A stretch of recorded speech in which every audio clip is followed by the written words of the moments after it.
ഹരി ഓം ശ്രീ ഗുരുഭ്യോ നമ. വിഷ്ണു സഹസ്രനാമ സ്തോത്രം ശ്ലോകം 8. ഈശാന പ്രാണദ പ്രാണോ ജ്യേഷ്ഠശ്രേഷ്ഠ പ്രജാപതി ഹിരണ്യഗർഭോ ഭൂഗർഭോ മാധവോ മധുസൂദന. ഈ ശ്ലോകത്തിലെ ഭഗവാന് 10 നാമങ്ങളാണ് അടങ്ങിയിരിക്കുന്നത്. ആദ്യത്തെ നാമമാണ് ഈശാനഹ, ഈശ്വരൻ എന്നർത്ഥം. ആചാര്യ ഭഗവത്പാദർ പറയുന്നു, സർവഭൂത നിയന്ത്രിത്വാദീശാനഹ, എല്ലാ ചരാചരങ്ങളെയും നിയന്ത്രിക്കുന്നവനായതുകൊണ്ട് ഭഗവാന് നാമം ഈശാൻ. ഈശിക്കുക എന്ന് വെച്ചാൽ ധരിക്കുക എന്നർത്ഥം, നിയന്ത്രിക്കുക എന്നർത്ഥം. അപ്പം ഈശ്വരൻ എല്ലാത്തിൻ്റെയും നാഥനാണ്, പ്രഭുവാണ്, സ്വാമിയാണ് എന്ന് വ്യക്തമായി ഇതിൽ കൂടി നമ്മൾ ധരിക്കണം. ഇനി രണ്ടാമത്തെ നാമം പ്രാണദഃ. പ്രാണാൻ ദദാതി ചേഷ്ടയതി ഹി പ്രാണഃ, പ്രാണങ്ങളെ ദാനം ചെയ്യുന്നവൻ, പ്രാണനെ ചേഷ്ടിപ്പിക്കുന്നവൻ. അതുകൊണ്ട് ഭഗവാന് നാമം പ്രാണദഃ. അപ്പം ഭഗവാന് എല്ലാ തരത്തിലും സംഹാരകർത്താവായിട്ട് തന്നെ ഭഗവാൻ തന്നെയാണ് ഇവിടെ നിൽക്കുന്നത്. അതായത് നമ്മുടെ ശരീരത്തിൽ നിന്ന് പ്രാണനെ വേർപെടുത്തി ഒരാൾ മരിക്കാൻ ഇടയാക്കുന്നതും, ഒരു ജീവൻ ശരീരം വിട്ടു പോകുന്നതും, ഒരു വസ്തുവിനെ ജഡമാക്കുന്നതും സംഹാരകർത്താവായിട്ടുള്ള ഭഗവാൻ തന്നെയാണ്. അപ്പൊ പ്രാണനെ ദാനം ചെയ്യുന്നതും പ്രാണനെ തിരിച്ചെടുക്കുന്നതും ഭഗവാൻ തന്നെ. പ്രാണനെ ശോധനം ചെയ്യുന്നതും ഭഗവാൻ തന്നെ. ശോധനം ചെയ്യുക എന്ന് പറഞ്ഞാൽ ശുദ്ധീകരിക്കുന്നതും ഭഗവാൻ തന്നെ. അതുകൊണ്ട് ഭഗവാന് നാമം പ്രാണദഃ. ഇനി അടുത്ത നാമം പ്രാണഹ. ഈ നാമവും മുമ്പേ പറഞ്ഞ നാമവും തമ്മിൽ സാമ്യമുള്ളതാണ്. പ്രാണിഹി ഇതി പ്രാണഃ. ക്ഷേത്രജ്ഞഃ പരമാത്മാവ പ്രാണതി എന്നും പറയുന്നുണ്ട്. അതായത് ചലിപ്പിക്കുന്നവൻ, ശ്വാസോച്ഛ്വാസം ചെയ്യുന്നവൻ. ഈ ലോകത്തെ മുഴുവൻ ചലിപ്പിക്കുന്നത് ആ വായു പ്രാണനാണ്. അപ്പൊ വായു ഉണ്ടെങ്കിൽ നമുക്കറിയാൻ സാധിക്കും പുറത്ത് ഇലകളും മറ്റും ചലിച്ചുകൊണ്ടിരിക്കും. അത് വായുവിൻ്റെ സാന്നിധ്യം കൊണ്ടാണ്. അപ്പൊ അതുപോലെ നമ്മുടെ ഉള്ളിലും ഈ പ്രാണന്റെ സാന്നിധ്യം അറിയാൻ സാധിക്കും. അത് ചലനരൂപത്തിലാണെന്ന് സാരം. അപ്പം നമ്മുടെ നാഡികളും ഞരമ്പുകളും ചലിക്കുന്നത്, ഇന്ദ്രിയങ്ങളുമൊക്കെ പ്രവർത്തിക്കുന്നത് ഈ പ്രാണന്റെ ശക്തി കൊണ്ടാണ്. കേനോപനിഷത്തിൽ പറയുന്നുണ്ട് പ്രാണസ്യ പ്രാണഹ എന്ന്. അവൻ്റെ പ്രാണന്റെ പ്രാണനാണ്. ഇവിടെ അർത്ഥം വായുവിൻ്റെയും പ്രാണൻ ഭഗവാൻ തന്നെ. പ്രാണശബ്ദത്തിന് പുറത്ത് ചലിക്കുന്ന അന്തരീക്ഷവായുവും ഭഗവാൻ തന്നെ. അപ്പം ശരീരത്തിൻ്റെ ഉള്ളിലുള്ള ആ പ്രാണനും ശ്വാസോച്ഛ്വാസവും പ്രപഞ്ചത്തിൻ്റെ പുറത്തുള്ള ആ സൂക്ഷ്മമായിരിക്കുന്ന പ്രാണനും ഒന്നാണ്. അതിനെയാണ് നമ്മൾ ജീവാത്മാവ്, പരമാത്മാവെന്ന് പറയുന്നത്. അപ്പൊ ഇവിടെ ശ്വാസവായുവിനെ വൃഷ്ടിപ്രാണനെന്നും അന്തരീക്ഷവായുവിനെ സമഷ്ടിപ്രാണനെന്നും പറയപ്പെടുന്നു. അപ്പൊ ഇതിനെ രണ്ടിനും ചൈതന്യം കൊടുക്കുന്നത് ആരാണെന്ന് ചോദിച്ചാൽ ഭഗവാൻ തന്നെയാണ്. അതുകൊണ്ട് ഭഗവാന് നാമം പ്രാണഹ എന്ന് നാമം. ഇനി അടുത്തത് ജ്യേഷ്ഠഃ. വൃദ്ധതമോം ജ്യേഷ്ഠഃ, ഏറ്റവും മൂത്തവൻ, ഏറ്റവും ആദിയിലുണ്ടായവൻ, എല്ലാവർക്കും മുമ്പേ ഉണ്ടായവൻ. സർവകാരണത്വാവാ ജ്യേഷ്ഠഃ, ഈ ലോകത്തിൻ്റെ മുഴുവൻ കാരണഭൂതനായതുകൊണ്ട് ഭഗവാന് നാമം ജ്യേഷ്ഠഃ. അതുപോലെ ചാന്തോക്യോപനിഷത്തിലും പറയുന്നുണ്ട്, സദേവ സൗമ്യമിതമഗ്രേ ആസീത് ഏകം ഏകാദ്വിതീയം ബ്രഹ്മ. അഗ്രേ ആസീത്, എല്ലാത്തിനും മുമ്പേ ഉണ്ടായിരുന്നത് ആ സത്ത് മാത്രമാണ്. അപ്പൊ ആ സത്തിനെയാണ് ഇവിടെ ജ്യേഷ്ഠ എന്ന് പറഞ്ഞിരിക്കുന്നത്. ഇനി അടുത്തത് ശ്രേഷ്ഠ. സർവ അതിശയത്വാത് ശ്രേഷ്ഠ, എല്ലാവരേക്കാൾ മുകളിൽ ഗുണങ്ങൾ കൊണ്ട് നിൽക്കുന്നവൻ എന്നർത്ഥം. അപ്പൊ ഈ മൂന്ന് നാമങ്ങളും പ്രാണഹ, ജ്യേഷ്ഠ, ശ്രേഷ്ഠ എന്നത് ചാന്തോക്യോപനിഷത്തിലെ ഒരു മന്ത്രമാണ്. അവിടെ ബ്രഹ്മത്തെക്കുറിച്ച് വിസ്തരിച്ച് പറയുന്നുണ്ട് ആ ഉപനിഷത്തിൽ. അതുകൊണ്ട് ഭഗവാന് നാമം ശ്രേഷ്ഠ. ഇനി പ്രജാപതി. ഈശ്വരത്വേന സർവവാസാം പ്രജാനാം പതിഹി, എല്ലാ പ്രജകളുടെയും എല്ലാ ജീവജാലങ്ങളുടെയും പ്രജകളാണ്. പ്രകർഷേണ ജനിച്ചത് എന്നർത്ഥം. പ്രകർഷേണ ജായതേ ഇത് പ്രജ എന്ന് പറയുന്നുണ്ട്. അപ്പൊ എല്ലാവരെയും രക്ഷിക്കുന്നവൻ പ്രജാപതി. അപ്പൊ ഭഗവാന്റെ സന്തതികളായിട്ടാണ് ഈ ബ്രഹ്മാവും രുദ്രനും മനുവും പ്രജാപതിമാരും ഉണ്ടായത്. അവരെ എല്ലാം ഭഗവാന് ശേഷമുണ്ടായതാണ്. ഭഗവാനാണ് ആദ്യം ഉണ്ടായിരിക്കുന്നത്. അപ്പൊ ആദ്യത്തെ പ്രജാപതി ആരെന്ന് ചോദിച്ചാൽ ഭഗവാൻ തന്നെ. പിന്നീട് ഭഗവാൻ ഈ പ്രജാപതികളെ സൃഷ്ടിച്ചു. അതിനെ എല്ലാം രക്ഷിക്കുന്നതും ഭഗവാൻ തന്നെ. അതുകൊണ്ട് ഭഗവാന് നാമം പ്രജാപതി. ഇനി ഹിരണ്യഗർഭ. ഇതേ നാമം വീണ്ടും ആവർത്തനം ചെയ്യുന്നുണ്ട്. ഈ നാമം 70ാമത്തെ നാമമാണ് ഹിരണ്യഗർഭ. ഇനി 411ാമത്തെ നാമമായിട്ട് വരുന്നുണ്ട് ഇതേ നാമം തന്നെ. അപ്പം ഹിരണ്യഗർഭ എന്ന് പറഞ്ഞാൽ ഹിരണ്മയമണ്ഡ അന്തർവർത്തിത്വാത് ഹിരണ്യഗർഭോ ബ്രഹ്മ വിരിഞ്ചി തഥാത്മാ ഹിരണ്യഗർഭ. ഈ വാക്യം ആചാര്യ ഭഗവത്പാദർ പറഞ്ഞതാണ്. സൃഷ്ടികർത്താവായ ബ്രഹ്മദേവനെയാണ് ഹിരണ്യഗർഭൻ എന്ന് പറയുന്നത്.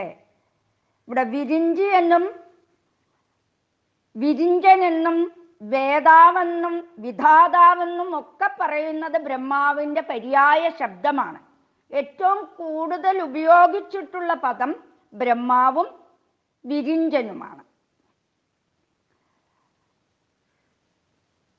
അപ്പൊ ബ്രഹ്മാവിനെ എന്തുകൊണ്ട് ഹിരണ്യഗർഭൻ എന്ന് നമ്മൾ വിളിക്കുന്നു? അതാണിവിടെ ശങ്കരാചാര്യ ഭഗവത്പാദർ പറഞ്ഞിരിക്കുന്നത്. ഹിരണ്മയ അണ്ഡ അന്തർവർത്തിത്വാത്. ഹിരണ്മയമായ അണ്ഡം, ഈ പ്രപഞ്ചത്തെ ഒരു സ്വർണമയമായ അണ്ഡമായിട്ടാണ് കണക്കാക്കുന്നത്. അതിൽ വർത്തിക്കുന്നവനായിട്ട്, അപ്പൊ അതിൽ മുഴുവൻ വ്യാപിച്ചിരിക്കുന്നവനായതുകൊണ്ട് ഹിരണ്യഗർഭൻ എന്ന് ബ്രഹ്മദേവന് പേര്. അപ്പൊ സൂക്ഷ്മ പ്രപഞ്ചത്തെയാണ് ഇത് ഉദ്ദേശിക്കുന്നത്. ബ്രഹ്മദേവൻ സൂക്ഷ്മ ശരീര ആത്മാവാണ്. ഇനി സമഷ്ടി സൂക്ഷ്മ ശരീരമാണ് എന്ന് പറയുന്നത് ഈ ബ്രഹ്മാവ്.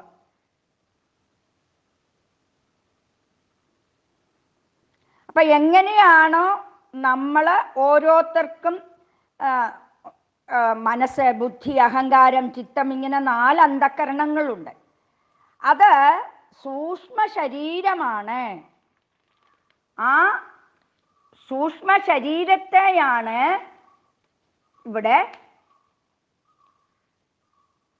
ആദ്യം ബ്രഹ്മാണ്ടം സൂക്ഷ്മ രൂപത്തിൽ ഉണ്ടാകുന്നു. പിന്നീടത് സ്ഥൂല രൂപത്തിൽ വിവിധ തരത്തിൽ നാമരൂപങ്ങളെ കൊണ്ട് സ്വീകരിക്കുന്നു. അതിന് കാരണമായിട്ടിരിക്കുന്നത് എന്താണ്? ഈ അറിവാണ്. അപ്പൊ ഈ അറിവിനെയാണ് ബ്രഹ്മാവ് എന്ന് വിളിക്കുന്നത്. അപ്പൊ ഈശ്വരന്റെ ഉള്ളിൽ ഉണ്ടാകുന്ന സങ്കല്പങ്ങളെയാണ് ഇവിടെ ബ്രഹ്മാവ് എന്ന് പറയുന്നത്. സൃഷ്ടികർത്താവായ നാരായണന്റെ സങ്കല്പങ്ങൾ തന്നെയാണ് ബ്രഹ്മാവെന്ന് സാരം. തദാത്മാ ഹിരണ്യഗർഭ എന്ന് പറഞ്ഞിരിക്കുന്നു. ഭഗവാന്റെ അന്തഃകരണമാണ് ഹിരണ്യഗർഭൻ. അപ്പൊ നാരായണന്റെ മനസ്സാണ് ബ്രഹ്മാവെന്ന് സാരം. നാരായണൻ പ്രപഞ്ചം സൃഷ്ടിക്കാൻ വേണ്ടി മനസ്സിൽ ഉണ്ടാക്കുന്ന ഒരു അറിവാണ് ആര്? ബ്രഹ്മാവ്. നമ്മള് മുമ്പലത്തെ ഒരു നാമത്തിൽ കൂടി കണ്ടു ഭഗവാനെ അഗ്രാഹ്യ എന്ന്. ഭഗവാനെ മനസ്സിലാക്കാൻ ഒരു തരത്തിലും സാധിക്കുകയില്ല. അത് തന്നെയാണ് ഇവിടെ പറയുന്നത്.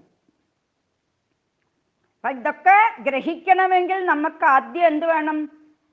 ഭാഗവത കഥകളൊക്കെ നമ്മൾ പഠിച്ചിരിക്കണം. അപ്പോഴേ ഇത് ശ്രവിക്കുമ്പോൾ ഇതിൻ്റെ സാരം നമുക്ക് ഊർജിതമായിട്ട് മനസ്സിലാക്കാൻ സാധിക്കൂ. അപ്പൊ ആദ്യമായിട്ട് കേൾക്കുന്ന ഒരു വ്യക്തിക്ക് ഇതൊന്നും മനസ്സിലാകത്തില്ല.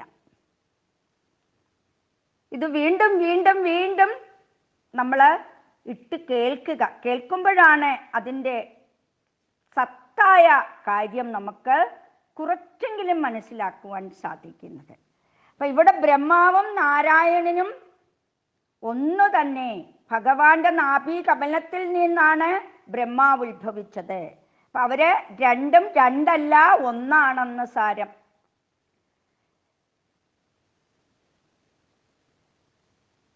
ഇനി അടുത്ത നാമം ഭൂഗർഭ. ഭൂഹൂഗർഭേ യസ്യ സഹ ഭൂഗർഭ. അപ്പൊ ഭൂ എന്ന ശബ്ദം ഇവിടെ ഭൂമി. ആരുടെ ഗർഭത്തിലാണോ അവൻ ഭൂഗർഭൻ. ഇവിടെ ഭൂമി എന്ന് ഉദ്ദേശിക്കുന്നത് ഈ എർത്ത് എന്ന് പറയുന്ന ഗ്ലോബ് മാത്രമല്ല. ഭൂമി എന്ന് ഉദ്ദേശിക്കുന്നത് സകല ലോകങ്ങളും എല്ലാ ഗാലക്സികളും പ്രപഞ്ചം മുഴുവനും എന്നതിനെയാണ് ഇവിടെ ഭൂമി ശബ്ദം കൊണ്ട് ഉദ്ദേശിക്കുന്നത്. ഗർഭമെന്നാൽ ആരാണോ ഉള്ളിൽ ധരിച്ചിരിക്കുന്നത്, അതാണ് ഇവിടെ ഭൂശബ്ദം കൊണ്ട് സ്ഥൂല പ്രപഞ്ചമെന്ന് അർത്ഥമെടുക്കേണ്ടത്. അപ്പൊ ഹിരണ്യഗർഭൻ എന്ന് പറഞ്ഞപ്പോൾ അത് സൂക്ഷ്മ പ്രപഞ്ചമാണ്. ഭൂഗർഭമെന്ന് പറഞ്ഞപ്പോൾ ഇവിടെ ഉദ്ദേശിക്കുന്നത് എന്താണ്? സ്ഥൂല പ്രപഞ്ചമാണ്. അപ്പൊ ആരുടെ ഉള്ളില് ആദ്യം സൂക്ഷ്മ രൂപത്തിൽ ഇരുന്നുവോ, എന്നിട്ട് പിന്നീട് അത് ആരിൽ നിന്ന് പുറത്തേക്ക് വന്നുവോ. ഉദാഹരണത്തിന് നമ്മൾ പറയുകയാണെങ്കിൽ ഒരു സ്ത്രീ ഗർഭം ധരിച്ചു എന്ന് വിചാരിക്കുക. ആദ്യം നമുക്കത് വ്യക്തമായിട്ട് അറിയാൻ സാധിക്കുമോ? സാധിക്കുകയില്ല. ആ ഗർഭമുണ്ടെന്ന് നമ്മൾ മനസ്സിലാക്കുന്നത് 2-3 മാസമാകുമ്പോഴാണ്. അങ്ങനെ ഗർഭം വലുതായി നമുക്ക് അറിയാൻ തുടങ്ങും. പിന്നെ അത് ആണാണോ പെണ്ണാണോ എന്ന് നമുക്കറിയാൻ സാധിക്കുമോ? മനുഷ്യക്കുട്ടിയാണോ മൃഗമാണോ, അത് കൈ ഉണ്ടോ കാല് ഇടിഞ്ഞോ, ഇങ്ങനെ ഒന്നും നമുക്ക് അറിയാൻ സാധിക്കുകയില്ല. അവിടെ അമ്മയുടെ വയറ്റില് കിടക്കുമ്പോൾ അത് അവ്യക്തമാണ്. എന്താണെന്ന് നമുക്കറിയാൻ സാധിക്കുകയില്ല. പിന്നീടാണ് അത് വളർന്ന് കയ്യും കാലും ഒക്കെ വെച്ച് വരുമ്പോഴാണ് നമ്മൾ അത് സ്കാനിങ്ങിൽ കൂടി നമ്മൾ അറിയുന്നത്. അന്ന് സ്കാനിങ് ഒന്നും ഇല്ലാത്തപ്പം നമുക്കിത് അറിയാൻ സാധിക്കുകയില്ലായിരുന്നു. ഇപ്പം പുതിയ സംവിധാനമൊക്കെ വന്നപ്പോഴാണ് നമുക്കറിയാൻ സാധിക്കുന്നത്. അതുപോലെ ഗർഭാവസ്ഥയിൽ അവ്യക്തമായിട്ടിരിക്കുന്ന അതുപോലെ ഈ പ്രപഞ്ചത്തെ ഉള്ളിൽ ഗർഭത്തിൽ ധരിച്ചിരിക്കുന്നവൻ. അതുകൊണ്ട് ഭഗവാനെ ഭൂഗർഭക എന്ന നാമം. പിന്നീട് ഭഗവാനിൽ നിന്നാണ് ഈ ഭൂമി ഉണ്ടാകുന്നത്. ആ ഭഗവാൻ തന്നെ മുഴുവനും സൃഷ്ടിക്കുന്നത് ആദ്യം അത് അവ്യക്തമായിട്ടാണ്. അപ്പൊ പുറത്തേക്ക് വ്യക്തമാക്കുന്നതിൻ്റെ പേരാണ് സർജനം എന്ന. അപ്പൊ സ്ഥൂല പ്രപഞ്ചത്തിന്റെ കാരണമായിരിക്കുന്നവൻ ഭൂഗർഭ എന്ന നാമം ഭഗവാന്. ഇനി അടുത്ത നാമം ഭഗവാന്റെ മാധവഹ, മായുടെ ശ്രീ ഭഗവതിയുടെ ഭർത്താവ് എന്ന അർത്ഥത്തിൽ ഭഗവാനെ മാധവ. അടുത്ത നാമം മധുസൂദനഹ, മധു എന്ന പേരായ അസുരനെ സൂദനം ചെയ്യുന്നവൻ, സൂദനം ചെയ്യുകയെന്ന് വെച്ചാൽ നശിപ്പിക്കുന്നവൻ എന്ന അർത്ഥത്തിൽ ഭഗവാനെ മധുസൂദനഹ. ഹരി ഓം. ഹരി ഓം. ശ്രീ ഗുരുഭ്യോ നമഃ. വിഷ്ണു സഹസ്രനാമ സ്തോത്രം, ശ്ലോകം 9. ഈശ്വരോ വിക്രമീധന്യേ മേധാവി വിക്രമക്രമ അനുത്തമോ ദുരാദർശകൃതജ്ഞകൃതിരാത്മവാൻ. ഈശ്വരോ വിക്രമീ ധന്വീ മേധാവി വിക്രമക്രമ അനുത്തമോ ദുരാദർശകൃതജ്ഞ കൃതിരാത്മവാൻ. ഈ ശ്ലോകത്തിൽ കൂടി 11 നാമങ്ങളാണ് പറയപ്പെട്ടിരിക്കുന്നത്. ആദ്യത്തെ നാമം ഈശ്വരഃ. ഈ നാമം നമ്മൾ നേരത്തെ കണ്ടതാണ്. 34ാമത്തെ നാമമായിട്ട് വരുന്നതാണ് ഈശ്വരഃ. ഇത് വീണ്ടും ആവർത്തനം വന്നിരിക്കുകയാണ്. ഇത് നാമത്തിൽ പെടുമ്പോൾ 74ാമത്തെ നാമമായിട്ടാണ് ഇത് വീണ്ടും ആവർത്തനം വന്നിരിക്കുന്നത്. ഇവിടെ ആചാര്യ ഭഗവത്പാദർ അർത്ഥം പറയുന്നത് സർവശക്തിമത്വാദ് ഈശ്വരഃ. ഭഗവാൻ വിഷ്ണു സർവശക്തനാണ്, അതുകൊണ്ട് ഭഗവാന് നാമം ഈശ്വരഃ. അപ്പൊ ഈശ്വരം ചെയ്യുന്നതിൽ വരൻ എന്ന ശബ്ദത്തിന് അർത്ഥം. അപ്പൊ ഭഗവാന് യാതൊരു മാറ്റവുമില്ല എന്ന് സാരം. എന്നാൽ മറ്റുള്ള ദേവതകൾക്കെല്ലാം അവർക്ക് സ്ഥാനഭ്രംശം വരുന്നുണ്ട്. ഇത്ര കാലത്തേക്ക് ഇന്ന പദവി എന്ന് കൽപ്പിച്ചു കൊടുക്കുകയാണ് ഭഗവാൻ. അപ്പൊ ബ്രഹ്മാവിനും ഇവിടെ ഒരു കാലം വരെ ബ്രഹ്മാവിന് ആ സ്ഥാനമുള്ളൂ. അപ്പൊ ബ്രഹ്മാവിന്റെ ആയുസ് പറയുന്നത് 100 വയസ്സാണ്. നമ്മുടെ വയസ്സല്ല ബ്രഹ്മാവിന്റെ വയസ്സെന്ന് മനസ്സിലാക്കണം. ഒരു മന്വന്തര കാലമാണ് ദേവന്മാർക്കെല്ലാം ഒരു ഭരണകാലം. അത് കഴിഞ്ഞാൽ പിന്നെ അവർക്ക് എല്ലാം മാറ്റം വരും. വേറെ ദേവന്മാരായിരിക്കും ആ സ്ഥാനത്ത് വരുന്നത്. അപ്പൊ ഇന്ദ്രനും ഇങ്ങനെ മാറിക്കൊണ്ടിരിക്കും. ഇപ്പോഴത്തെ ഇന്ദ്രന്റെ പേരാണ് പുരന്ദരൻ. ഇനി അടുത്ത മന്വന്തരമാണ് സാവർണിക മന്വന്തരം. ആ മന്വന്തരത്തിൽ ഇന്ദ്രനായി വരുന്നത് ആരാണ്? മഹാബലിയാണ്.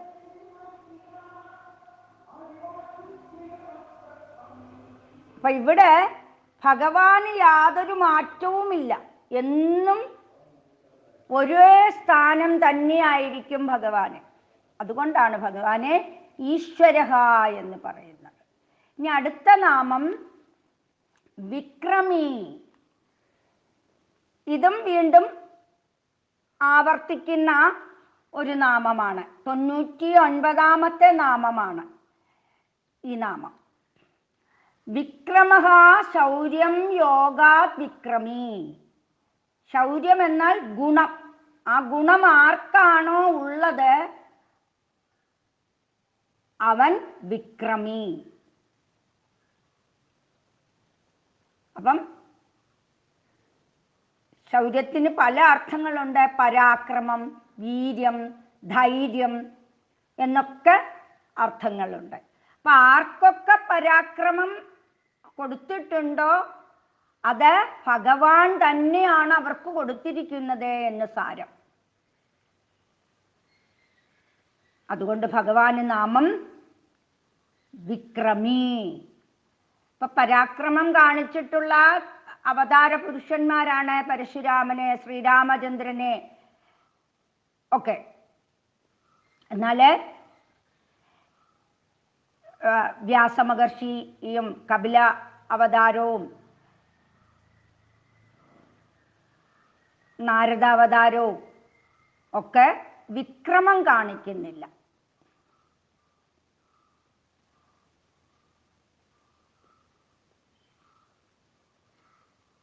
അതുകൊണ്ട് ഭഗവാന് വിക്രമി എന്ന നാമം.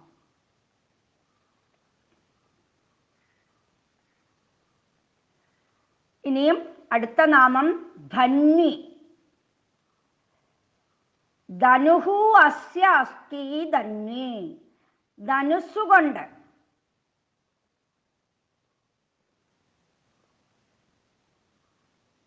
ഭഗവാന് എപ്പോഴും ഭഗവാന്റെ കയ്യില് വില്ല് ധരിച്ചിരിക്കും. ഇപ്പൊ ശ്രീരാമചന്ദ്രസ്വാമി വനവാസകാലത്തും ആ വില്ല് ഉപേക്ഷിച്ചിട്ടില്ല. സീത പറഞ്ഞിട്ട് പോലും ആ വില്ല് അദ്ദേഹം ഉപേക്ഷിച്ചില്ല. കാരണം ക്ഷത്രിയ ലക്ഷണമാണ് അവരുടെ കയ്യിലെ ഈ വില്ല്. അപ്പോഴേ ഭൂമിയിൽ അവർ രാജാക്കന്മാരാണ്. അപ്പൊ ഭൂമിയില് നീതി നടപ്പാക്കുന്നവർ, ബ്രഹ്മം പരിപാലിക്കുന്നവരാണ്. അപ്പം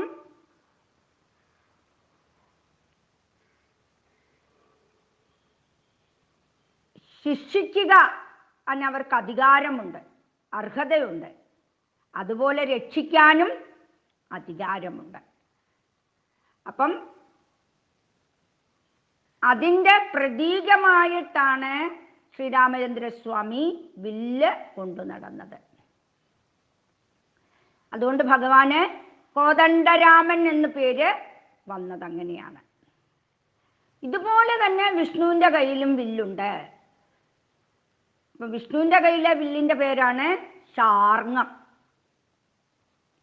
അതുകൊണ്ടാണ് ഭഗവാനെ ശാർഗി എന്ന് വിളിക്കുന്നത്. ശാർങ്ങാധരൻ, ശാർങ്ങക എന്നൊക്കെ ഭഗവാന് നാമമുണ്ട്. അപ്പൊ ശാർങ്ങി എന്ന വില്ല് ധരിച്ചവൻ ശാർഗി. അപ്പൊ വിഷ്ണുവിൻ്റെ ധർമ്മം എന്താണ്? ലോകപാലനമാണ്, സ്ഥിതിയാണ്. ബ്രഹ്മാവ് സൃഷ്ടിക്കുന്നു, രുദ്രൻ സംഹരിക്കുന്നു, വിഷ്ണു പരിപാലിക്കുന്നു. ഈ പരിപാലനത്തിന് എപ്പോഴും ശിക്ഷ അധികാരമുണ്ടായിരിക്കും. എങ്കിലേ അവിടെ ധർമ്മപരിപാലനം സുഗമമായി പോകുകയുള്ളൂ. ഭഗവാൻ രക്ഷിക്കുക മാത്രമല്ല, ദുഷ്ടന്മാരെ നിലനിർത്തിയാൽ, അവരെ നിലയ്ക്ക് നിർത്തിയില്ലെങ്കിൽ എന്താണ്? ഈ ലോകം നാശമായി ഭവിക്കും. അപ്പം അവരെ ശിക്ഷിക്കുകയും ഭക്തരെ രക്ഷിക്കുകയും ചെയ്യുന്നു ഭഗവാൻ. അതുകൊണ്ട് ഭഗവാന് നാമം ധന്വി. ഇനി അടുത്തത് മേധാവി.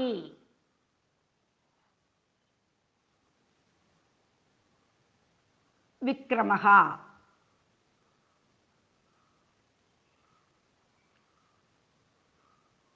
ബഹുഗ്രന്ഥധാരണാ സാമർത്ഥ്യം സാ യസ്യ അസ്തി സഹ മേധാവി. അനേക ഗ്രന്ഥങ്ങളെ മനസ്സിലാക്കുവാനുള്ള സാമർത്ഥ്യം, വേണ്ട രീതിയിൽ ഓർമ്മ വയ്ക്കുവാനുള്ള സാമർത്ഥ്യം, അതാണ് മേധ എന്ന് പറയുന്നത്. അതുകൊണ്ട് ഭഗവാന് നാമം മേധാവി.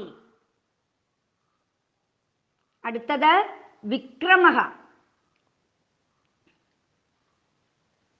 വിചക്രമേ ജഗത് വിശ്വം തേന വിക്രമഃ.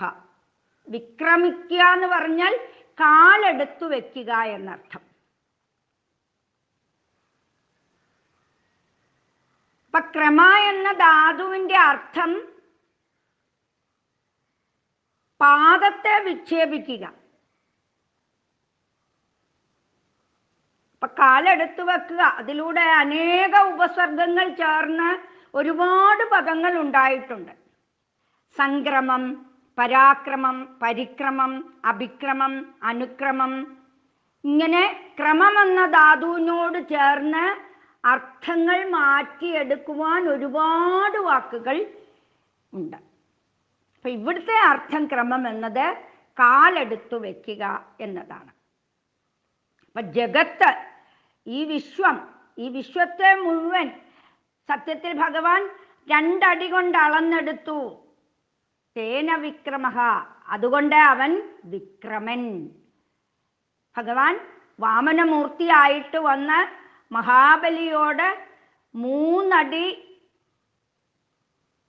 ചോദിക്കുന്നു. ആ സമയത്ത് മഹാബലി പരിഹസിക്കുന്നുണ്ട്. തന്നെപ്പോലെ ഒരു കേമന്റെ അടുത്തു വന്ന് 3 ലോകങ്ങൾക്കും ഏക ഈശ്വരനായിട്ടിരിക്കുന്ന എന്നോട് വന്ന് 3 അടി മണ്ണ് യാചിക്കുന്നുവോ എന്ന് മഹാബലി വാമനമൂർത്തിയോട് പറയുന്നുണ്ട്. യഥാർത്ഥത്തിൽ മഹാബലി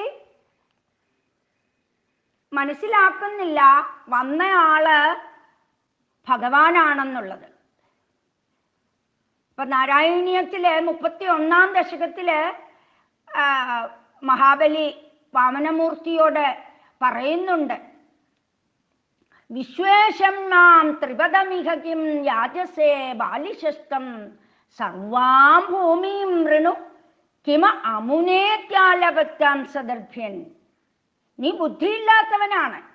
ലോകങ്ങൾക്കെല്ലാം നാഥനായ എന്നോട് ഇപ്പോൾ 3 അടി മാത്രം യാചിക്കുന്നുവല്ലോ. ഇതുകൊണ്ട് എന്ത് പ്രയോജനം? ഞാൻ ഭൂമി മുഴുവനും വേണമെങ്കിൽ തരാം, അങ്ങ് ആവശ്യപ്പെട്ടുകൊള്ളുക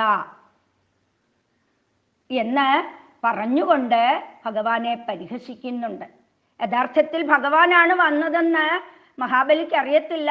ഒരു ബ്രാഹ്മണന്റെ വേഷത്തിലാണ് മഹാബലിയുടെ അടുക്കൽ എത്തുന്നത്.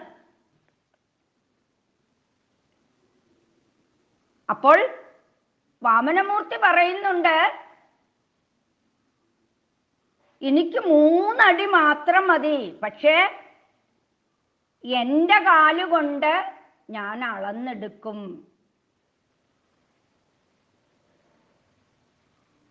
ഇവിടെ മഹാബലി ചിന്തിച്ചില്ല ഭഗവാന്റെ കാൽ ഇത്ര വലുതാണെന്നുള്ളത്. ഭഗവാനാണ് വന്നിരിക്കുന്നതെന്ന് പോലും അറിഞ്ഞില്ല.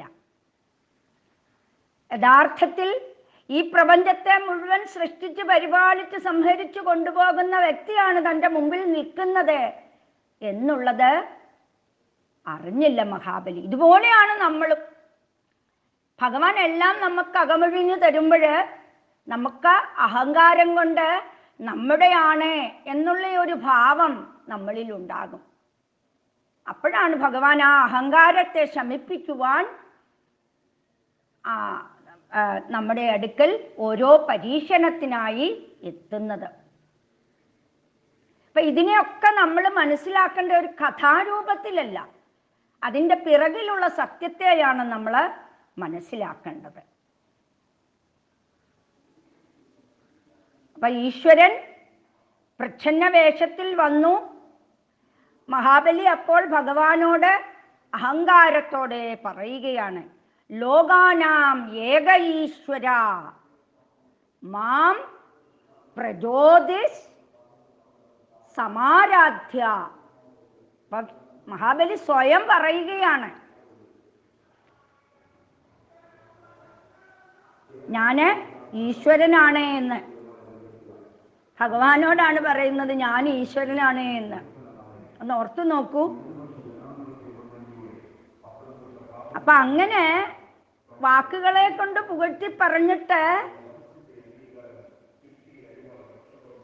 പദത്രയം വ്രണിമേ 3 അടി മണ്ണ് ചോദിക്കുന്നത് നാണക്കേടല്ലേ? മാത്രമല്ല അടുത്ത് പോയി നിങ്ങൾ യാചിക്കുമ്പം അത് ഇവിടുന്ന് ഇത്രയാ തന്നെന്ന് പറയുന്നത് എനിക്ക് കുറച്ചിലാകുകയില്ലേ? ലോകത്തിൻ്റെ മുഴുവനും ഏക ഈശ്വരനായി ആയ ആ മഹാബലി എടുത്തു പറയുകയാണ്, ഇത് അവിടെ നമ്മളിവിടെ പറയുന്നത് പോലൊക്കെ വേറൊരിടത്ത് ചെന്ന് ചോദിക്കുമ്പോൾ അയ്യോ അവിടുന്ന് തന്നത് ഇത്രയുമാണെന്ന് പറഞ്ഞ് നാണക്കേടാകത്തില്ലേ എന്ന് പറഞ്ഞ പോലെയൊക്കെയാണ് മഹാബലി ഇവിടെ ഭഗവാനോട് പറയുന്നത്. അപ്പൊ എന്താണ് ഈശ്വര ശബ്ദത്തിൻ്റെ അർത്ഥം? അത് മഹാബലി അറിഞ്ഞില്ല. എന്തുകൊണ്ടാണ്? അജ്ഞാനം കൊണ്ട് സ്വയം ഈശ്വരനാണെന്ന് കരുതി ജീവിതത്തെ അഹങ്കരിച്ചു. അപ്പൊ മഹാബലിയുടെ മുമ്പിൽ നിൽക്കുന്ന വാമനമൂർത്തി ആരാണ്? യഥാർത്ഥ ഈശ്വരനാണ്. ഈ സൃഷ്ടിസ്ഥിതി സംഹാരം ചെയ്യുന്ന ആളാണ് എന്നൊന്നും മഹാബലി കരുതിയില്ല. ഇവിടെ ശരിക്കും പറഞ്ഞാൽ ഭഗവാൻ നിയോഗിച്ച ദേവലോകത്തിൻ്റെ മാനേജരാണ് ഇന്ദ്രൻ. അപ്പൊ 3 ലോകങ്ങൾക്കും ആധിപത്യം കൊടുത്തത് അതിനെ പരിപാലിക്കാനായിട്ടാണ്. അതാണ് ഇന്ദ്രപദവി എന്ന് പറയുന്നത്. അപ്പൊ അവിടുത്തെ ഇന്ദ്രൻ പുരന്ദരനാണ്. ആ പുരന്ദരനെയാണ് ഇന്ദ്രനായിട്ട് അവിടെ അവരോധിച്ചിരിക്കുന്നത്. അപ്പൊ മഹാബലി എന്താണ് ചെയ്തത്? ഭഗവാന്റെ സമ്മതം കൂടാതെ ആ ഇന്ദ്രനെ അവിടെ നിന്നും ഡിസ്മിസ് ചെയ്തു. നോക്കൂ, ഇന്നത്തെ നമ്മുടെ ഭരണ രീതി പോലെ തന്നെ നമ്മുടെ ഗവൺമെന്റ് ഓഫ് ഇന്ത്യ ഇവിടെ തലപ്പത്തിരിക്കുന്ന ആളാണ് പ്രസിഡന്റ്, അല്ലേ? ആ പ്രസിഡന്റ് ആണ് സ്റ്റേറ്റ് ഗവർണറിനെ ഒക്കെ നിയമിക്കുന്നത്. അപ്പൊ അങ്ങനെ നിയമിക്കുന്ന സ്റ്റേറ്റ് ഗവർണറെ ഡിസ്മിസ് ചെയ്യാൻ നമ്മൾക്ക് ആർക്കെങ്കിലും അധികാരമുണ്ടോ? ഇല്ലല്ലോ. അതുപോലെ പക്ഷെ ഇവിടെ പ്രസിഡന്റിന് മാത്രമേ ഈ ഗവർണറിനെ ഡിസ്മിസ് ചെയ്യാൻ അധികാരമുള്ളൂ. വൈസ് പ്രസിഡന്റിന് പോലും അധികാരമില്ല. പിന്നെ സ്വാധീനം കൊണ്ട് ഓരോരുത്തരെ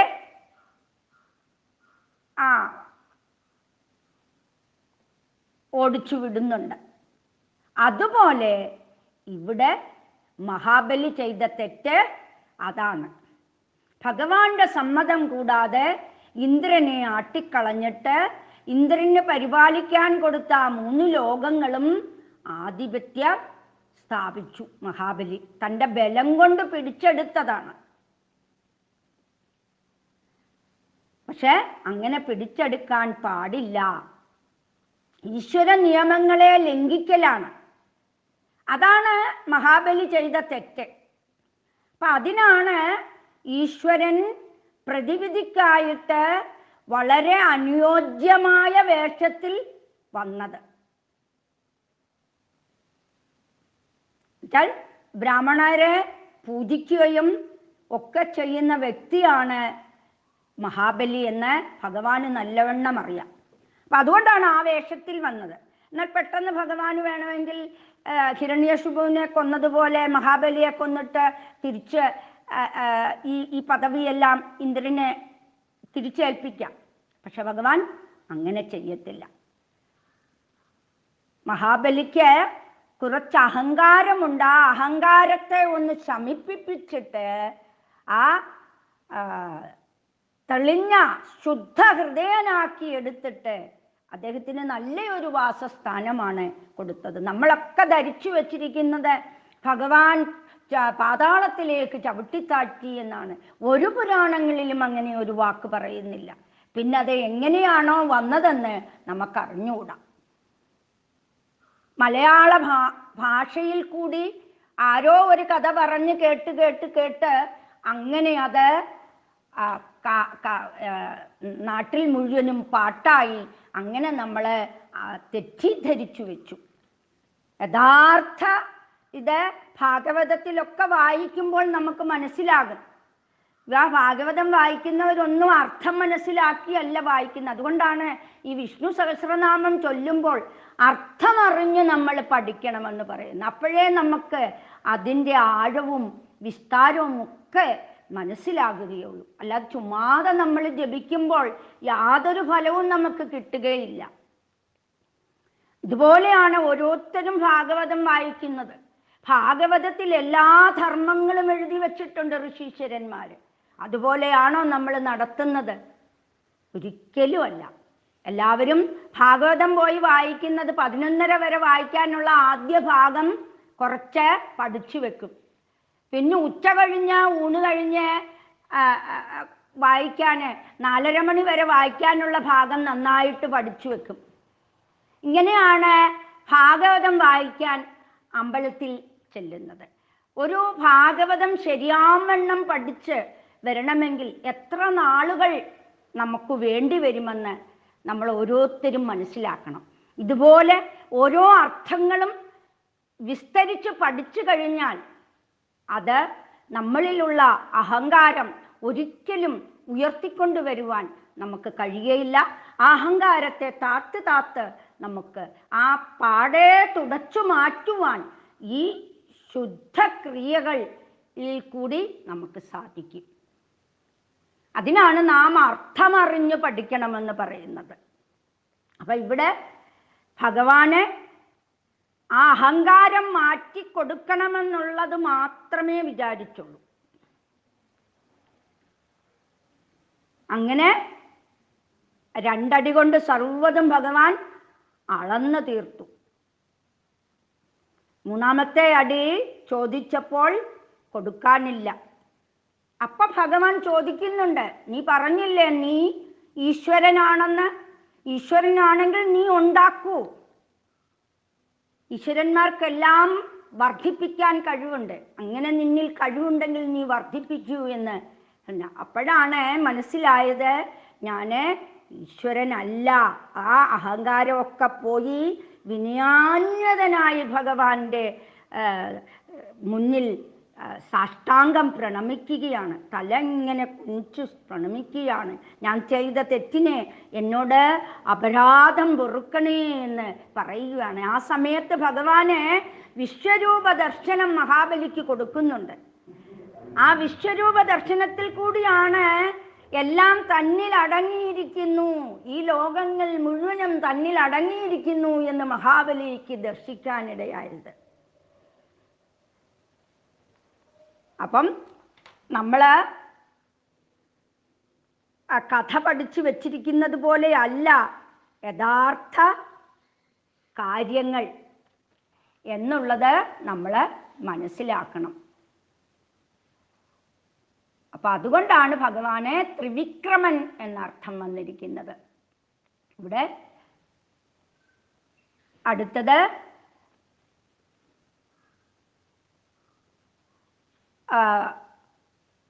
പറയുകയാണെങ്കിൽ രസാതലത്തിലേക്കാണ് മഹാബലിയെ വാസം കൊടുക്കുന്നത്. അപ്പം തല കുനിച്ചപ്പോൾ ഭഗവാൻ ആ കാലുകൊണ്ട് അനുഗ്രഹിക്കുകയാണ് ചെയ്തത്. അവിടെ പറയുന്നുണ്ട്,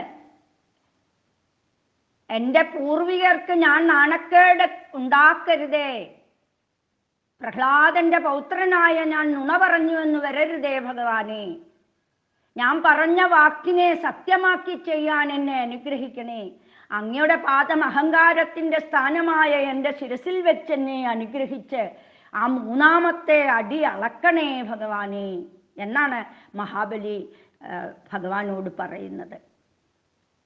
അപ്പം മഹാബലിയുടെ ശിരസ് കാലിൽ വെച്ച് ചവിട്ടിത്താഴ്ത്തി എന്നെങ്ങും പറഞ്ഞിട്ടില്ല.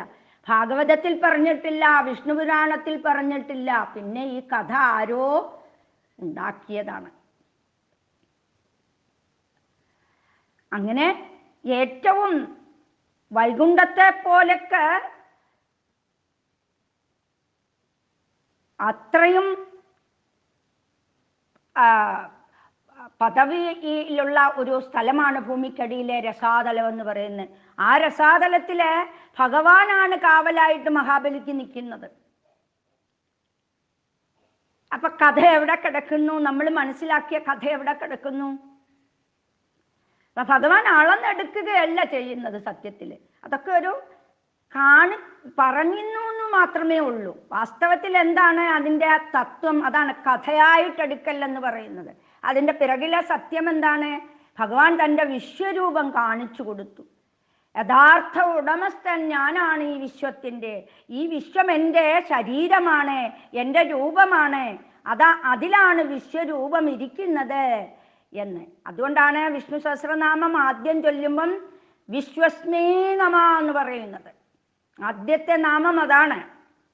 വിശ്വം വിഷ്ണു തന്നെയാണ്, വിശ്വം എൻ്റേതാണ്, അത് നീ അറിയാതെയാണ്, നിന്റെയാണ് ഈ വിശ്വമെന്ന് നീ പറഞ്ഞത്. അപ്പൊ കണ്ടില്ലേ എന്ന് പറഞ്ഞുകൊണ്ട് മഹാബലിക്ക് വിശ്വരൂപ ദർശനം കാണിച്ചു കൊടുക്കുകയാണ്.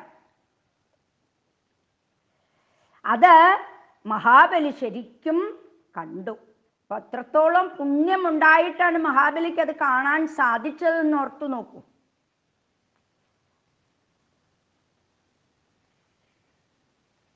അല്ലാതെ നമ്മളിവിടെ പറയുന്നത് പോലെ സ്കെയിൽ കൊണ്ട് വെച്ച് ലോകത്തെ അളക്കാനൊന്നും സാധിക്കുകയില്ല.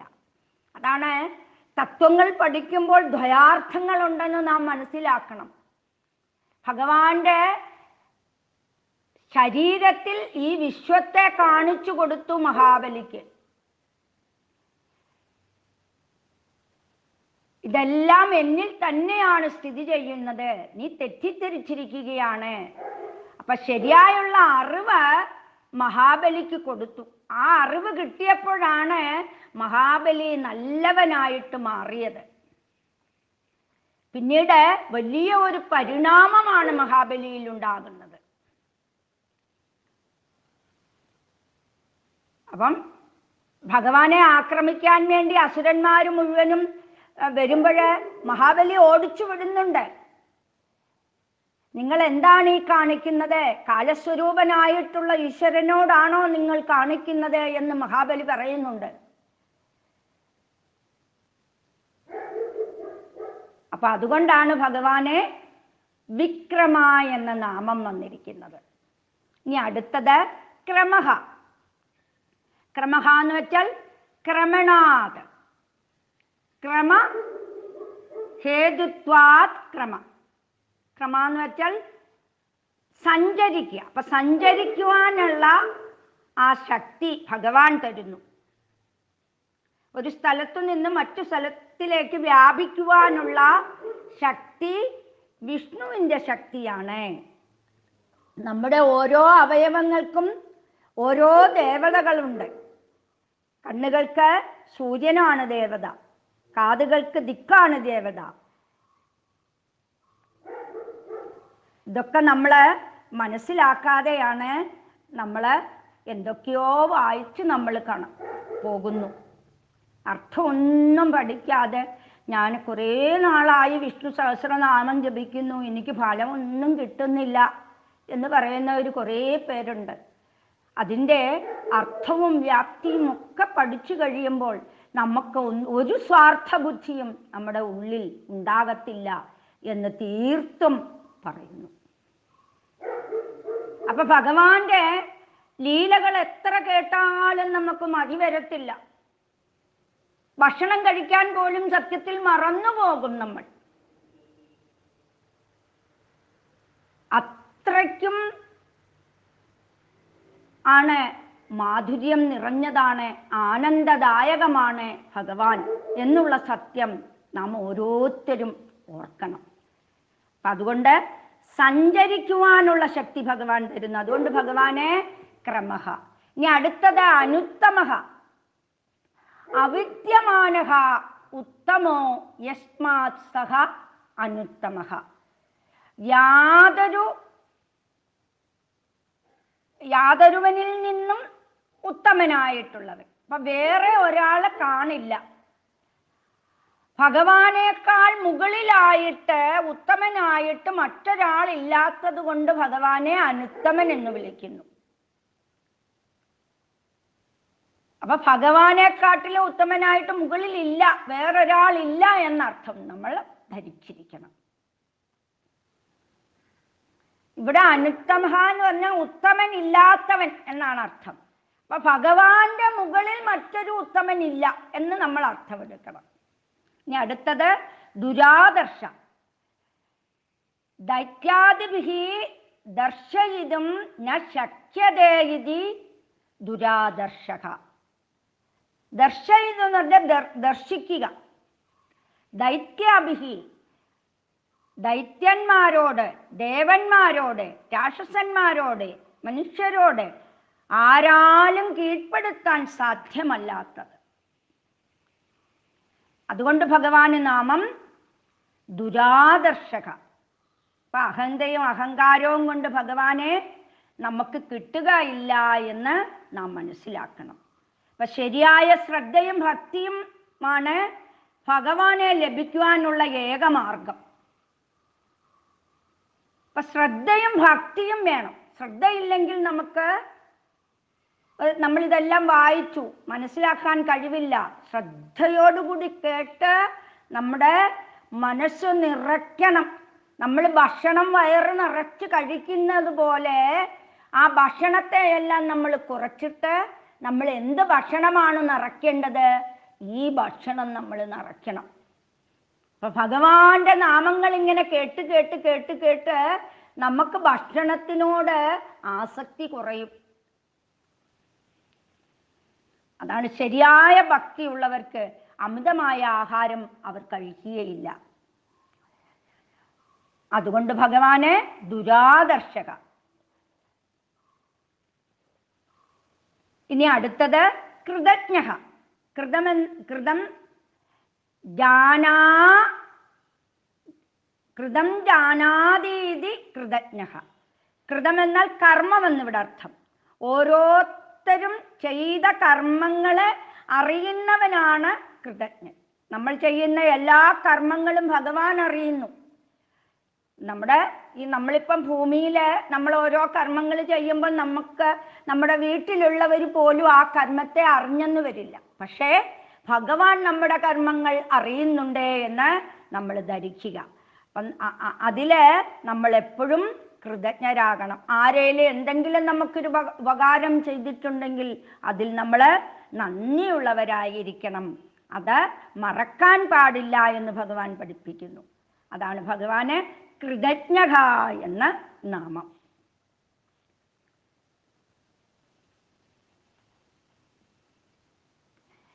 കൃതിരാത്മവാൻ, അത് രണ്ടായിട്ടാണ് നാമം പറയുന്നത്. കൃതി എന്നാൽ ക്രിയ തന്നെ. പുരുഷപ്രയത്നകാ കൃതി. അപ്പം നമ്മൾ ചെയ്യുന്ന കർമ്മമാണ് ക്രിയ. പൗരുഷത്തോടെ ചെയ്യുന്ന കർമ്മങ്ങൾക്ക് കൃതി എന്ന് പറയുന്നു. അതും ഭഗവാൻ തന്നെയാണ്. അപ്പം നമ്മുടെ ഉള്ളില് ഇച്ഛാശക്തിയും ജ്ഞാനാശക്തിയും ക്രിയാശക്തിയുമായി പ്രവർത്തിപ്പിക്കുന്നത് ഭഗവാൻ തന്നെ എന്നർത്ഥം. അതുകൊണ്ട് ഭഗവാന് കൃതി എന്ന് നാമം.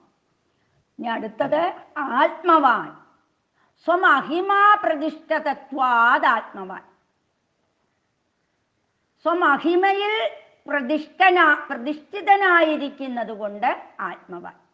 അക്ഷരാർത്ഥത്തിൽ ആത്മാവുള്ളവൻ എന്ന് ഇവിടെ അർത്ഥമെടുക്കാം. അപ്പൊ ഉള്ളതിനെ ചേർക്കാൻ വേണ്ടിയാണ് ഇവിടെ വാൻ എന്ന പ്രത്യേകം ചേർത്തിരിക്കുന്നത്. നമ്മൾക്കൊക്കെ ആത്മാവുണ്ടെങ്കിലും അതിനെക്കുറിച്ച് ബോധവാന്മാരല്ല, നമുക്കറിയില്ല. അത് നമ്മുടെ സ്വാധീനത്തിലല്ല. ആത്മാവിനെ കുറിച്ച് നമ്മൾ മറന്നുകൊണ്ടാണ് ജീവിക്കുന്നത്. നമ്മളെല്ലാം ഈ ഭൗതികതയിലേക്ക് നമ്മൾ പോകുകയാണ്.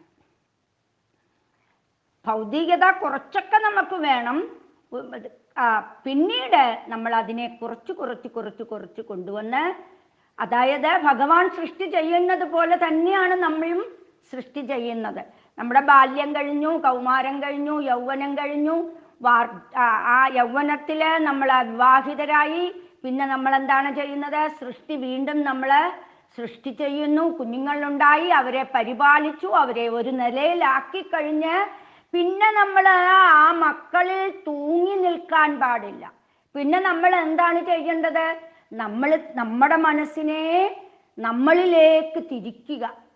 ഈശ്വരനെ മാത്രം നമ്മൾ പ്രാപിച്ചുകൊണ്ട് ജീവിക്കുക. നമ്മുടെ ഉള്ളിലുള്ള ആത്മസ്വരൂപനെ നാം തന്നെ കണ്ടെത്തുക. ഇന്ന് നമ്മൾ എന്താണ് ഇത്രയും ചെയ്ത് കഴിഞ്ഞ് പിന്നെയും നമ്മൾ അവരുടെ മക്കളുടെ മക്കളിലേക്ക് നമ്മൾ പായുകയാണ്. അതല്ല ഭഗവാൻ പറയുന്നത്.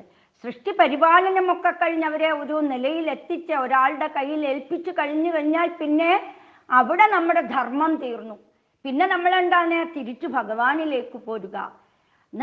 നമ്മൾ ആത്മീയതയോടെ കൂടെ നമുക്ക് വേണ്ടപ്പെട്ടവരെയും നമ്മൾ പരിപാലിക്കണം. നമുക്ക് ജന്മം തന്ന മാതാപിതാക്കളെ നമ്മൾ പരിപാലിക്കണം എന്ന തത്വമാണ് ഭഗവാൻ പഠിപ്പിക്കുന്നത്. എന്നാൽ അവരിലൊന്നും നമ്മൾ മനസ്സ് ഒട്ടി നിർത്തരുത്. അവരുമായിട്ട് നമ്മൾ മനസ്സ് അങ്ങ് അഗാധതയിലേക്ക് കൊണ്ടുപോകല്ലേ നമ്മുടെ മനസ്സിനെ.